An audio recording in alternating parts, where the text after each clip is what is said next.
I'm Tracy Baxter with today's Record Newswatch. It looks like they'll be putting more money into the hole in the city of Kingston.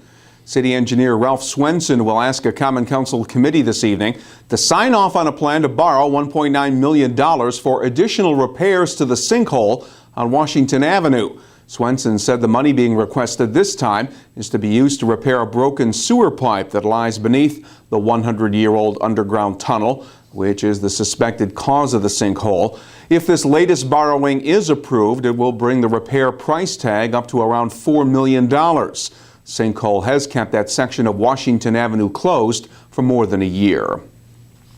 It's a 7-year prison sentence for James Binney. The 29-year-old Kerhonkson man was sentenced after admitting last month to sexually abusing a child for 3 years, beginning when the victim was 11 years old. Binney was on probation at the time for sexually abusing a different 11-year-old victim. According to Ulster County DA Holly Carnwright, the latest incidents of sexual abuse went unreported until the child turned 14 years old in January. Town of Woodbury police hope an anthropologist will be able to come up with the answers to the questions surrounding the discovery of human remains in a wooded area off Turner Road near Woodbury Common. An autopsy failed to yield any meaningful clues for police, who are attempting to determine the identity of the person and the cause of death. The body, believed to be that of a woman, had been there more than a year. A DNA test will be conducted to see if the results match any available data on missing persons. In the town of Newburgh, investigators are trying to pinpoint the cause of a fire that ripped through a residence Tuesday afternoon at number 50 Prospect Hill Road. The fire was discovered after Newburgh Fire Chief Michael Vader, a nearby resident, spotted the smoke. While the blaze was quickly put out by responding firefighters, Plattekill Chief Chris Mancuso said resulting damage to the one-story ranch-style house was extensive.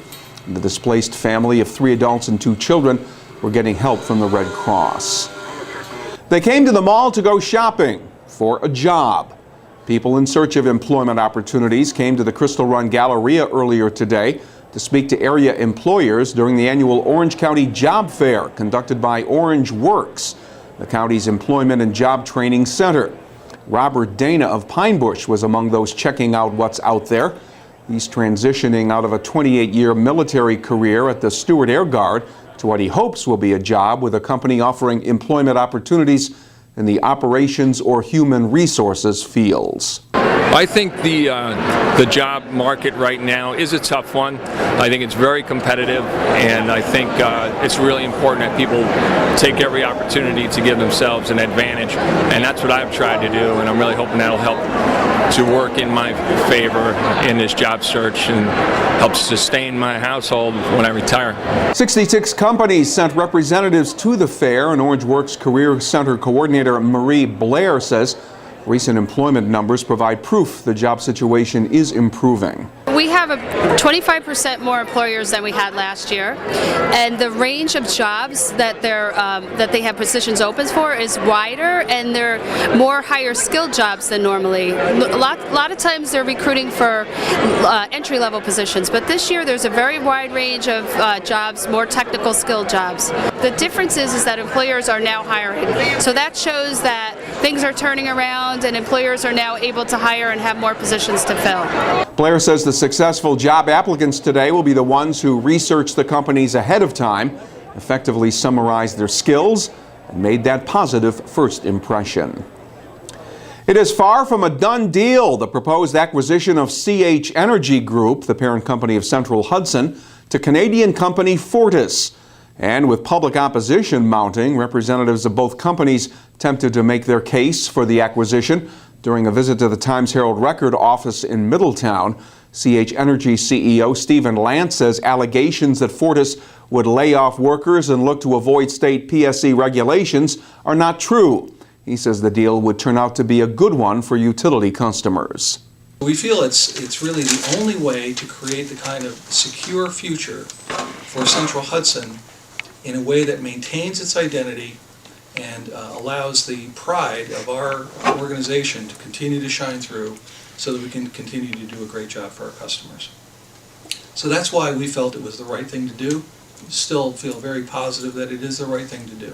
Opponents of the $1.5 billion takeover deal dispute claims that it will result in benefits to ratepayers. The deadline for the deal to close has been moved back to August 20th. The state PSC must also approve it. Companies have launched a massive media campaign in an attempt to sway public opinion.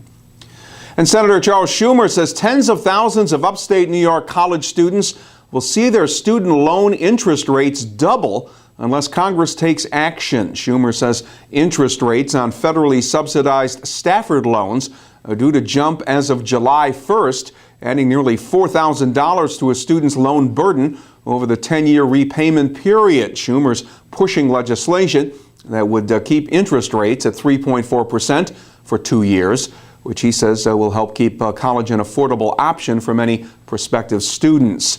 Schumer's call comes amid word that SUNY New Paltz has been ranked number 2 in the Affordable Colleges online list of the top 50 affordable colleges with the biggest return on investment. The big chill is over as warmer weather has moved back into our region. Thursday will be mostly sunny and warmer with temperatures in the upper 70s to around 80 degrees.